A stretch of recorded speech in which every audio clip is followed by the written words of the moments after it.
Good evening friends. Disclaimer பார்த்துலாம் Nifty எப்படி இருக்குன்றது பார்ப்போம். சார்ட் போகலாமாங்க. நம்ம அன்றைக்கே லாஸ்ட் வீக்கெண்டு பார்க்கும்போது 1 ஹவர் சார்ட்டில் க்ளீனாக பார்த்துருந்தோம். நிஃப்டி ஒரு டபுள் பாட்டம் அடித்து டார்கெட் ரீச் பண்ணிவிட்டு ரிவர்ஸ் ஆகிடுது. இந்த தேர்ஸ்டே 1 ஹவர் உடச்சதுனால தேர்ஸ்டேவே நம்ம சொன்னோம். அந்த ஃப்ரைடே மார்க்கெட்டில் நமக்கு டவுன் ட்ரெண்ட் கிடச்சிது. ஸோ இந்த இடத்துல 2650 மார்க்கெட் க்ளோஸ் ஆச்சு. அப்பயே நம்ம சொன்னோம் கரெக்டாக நெக்லைனில் நிற்குது மார்க்கெட். ஸோ மார்க்கெட் சஸ்டெயின் ஆகி மேலே போச்சுன்னா நம்ம டார்கெட் இது வச்சுக்கலாம். மார்க்கெட் சஸ்டெயின் ஆகாமல் கீழே போயிடுச்சுன்னா 25,900 டார்கெட் வச்சுக்கலான்னு சொன்னோம். எக்ஸாக்டாக அதே மாதிரி இன்றைக்கி பார்த்தீங்கன்னா மார்க்கெட் ஃப்ளாட்டாக தான் ஆல்மோஸ்ட் ஓப்பன் ஆச்சு. ஒரு 15 மினிட் 10:15க்கே மார்க்கெட் உங்களுக்கு ப்ரீவியஸ் லோவை உடச்சி கீழே வந்துருச்சு. ஸோ நமக்கு ரீடெஸ்ட்டும் கொடுத்து கன்ஃபர்மேஷன் டபுள் கன்ஃபர்மேஷன் கிடச்சிச்சு. ஸோ அந்த இடத்துல நம்ம கண்டிப்பாக ஒரு ஷார்ட் பொசிஷன் எடுத்துக்கலாம். பார்த்தீங்கன்னா உங்களுக்கு ஸ்டாப் லாஸும் ரொம்ப கம்மி தான். ஆல்மோஸ்ட் ஒன்றுமே இல்லை. ஸ்டாப் லாஸ் பார்த்தீங்கன்னா 10 பாயிண்ட் தான். டார்கெட் பார்த்தீங்கன்னா உங்களுக்கு 25,900 கொடுக்கலாம் டார்கெட். அதுதான் நம்ம பிளான் பண்ணோம். பட் மார்க்கெட் ஆனால் 25,950 சஸ்டெயின் ஆகி நின்றுட்டுருக்கு.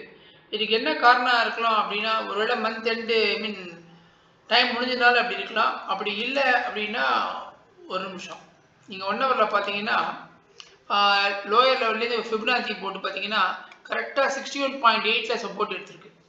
61.8ன்றது கோல்டன் ரேஷியோன்னு சொல்லுவாங்க. சப்போஸ் நாளைக்கு மார்க்கெட் சஸ்டெயின் ஆகிடுச்சுன்னா கண்டிப்பாக டார்கெட் அந்த ஓப்பனிங்க்கு போயிடும். 25,238 போயிடும். ஏன்னா இந்த ரேஷியோ அந்த மாதிரி கோல்டன் ரேஷியோ 80% உங்களுக்கு இது சக்ஸஸ் ஆகும். எப்போ தான் ஃபெயில் ஆகும். ஸோ நாளைக்கு மார்க்கெட் எப்படி ஆகுதுன்றதை பார்ப்போம் நம்ம. ஸோ இந்த கோல்டன் ரேஷியோ நாம் வச்சுக்கோங்க. நாளைக்கு மார்க்கெட் ஃப்ளாட் ஓப்பன் ஆகுதா? ஃப்ளாட் ஓப்பன் ஆச்சுன்னா ஒரு 10 half an hour வெயிட் பண்ணுங்கள். மார்க்கெட் இந்த இடத்துக்கு சப்போர்ட் எடுக்குதான்னு பார்ப்போம். சப்போஸ் கேப் அப் ஆயிடுச்சுன்னா இங்கேருந்து திரும்பி ரிவர்ஸ் ஆகுதான்னு பார்ப்போம். ஒரு 15 மினிட்ஸ் 40 மினிட்ஸ் வெயிட் பண்ணி எப்படி இருக்குன்றதை பார்த்துட்டு நம்ம எடுக்கலாம். ஏன்னா இந்த சப்போர்ட்டை உடச்சாதான் நமக்கு அடுத்து பேரிஷ் கண்டினியூ ஆகும். அது வரையும் நம்ம வெயிட் பண்ணி தான் ஆகணும். நமக்கு இதை உடச்சுன்னா நமக்கு அதோட 750 தான். ஸோ நாளைக்கு எப்படின்றத பொறுமையாக பார்ப்போம். நம்ம டேட்டா பார்ப்போம். நிஃப்டி இன்னைக்கு 100 points drop. Bank Nifty 79 point drop.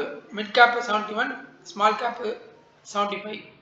Gold இன்னைக்கு ஒரு 8 மணிக்கு நான் ஷூட் பண்ணியிருந்தேன்.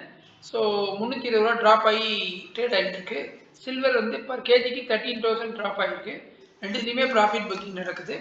ஸ்டார்ட் டைப் பார்த்தோம், strong bearish candle forming lower and low. என்ன ஆப்பர்ச்சுனிட்டி கிடச்சது ஏற்கனவே பார்த்து முடிச்சிட்டோம் நம்ம. ஸோ மார்க்கெட் ஸ்ட்ரக்சர் பார்த்தீங்கன்னா மீடியம் டவுன் ட்ரெண்ட் தான். Support 25,900, resistance 26,000. மேக்ஸிமம் பையன் பார்த்தீங்கன்னா நாளைக்கு எக்ஸ்பிரினால 26,000 இருக்குது. PCR 0.56 ATM. Heavy put writing 25,900, heavy call writing 26,000. FI data பார்த்தீங்கன்னா கேஷ் மார்க்கெட் ஆஸ் யூஷுவல் அவங்க 2,750 க்ரோஸ் எடுத்திருக்காங்க. ஃபியூச்சர் மார்க்கெட் ஆப்ஷன் மார்க்கெட் எடுத்துமே பேரிஷில் இருக்காங்க. டேட்டா வேணால் பார்க்கலாம்.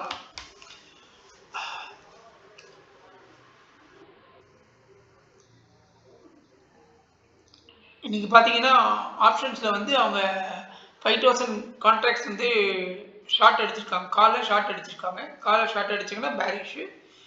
புட்டை 880 கான்ட்ராக்ட்ஸ் புட்டை ஷார்ட் அடிச்சிருக்காங்க. ஸோ அது புல்லிஷு. ஃபியூச்சர்ஸை பார்த்தீங்கன்னா அவங்க இன்றைக்கி 15,787 கான்ட்ராக்ட் ஷார்ட் அடிச்சிருக்காங்க.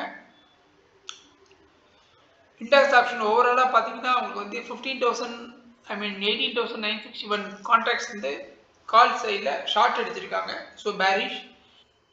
புட் ஆப்ஷன் 2.74 lakhs கான்ட்ராக்ட் அடிச்சிருக்காங்க. ஸோ அதுவும் பேரிஷு. ஃபியூச்சர்ஸில் ஓவரால் பொசிஷன் பார்த்தீங்கன்னா 1.55 lakhs கான்ட்ராக்ட் ஷார்ட்டு.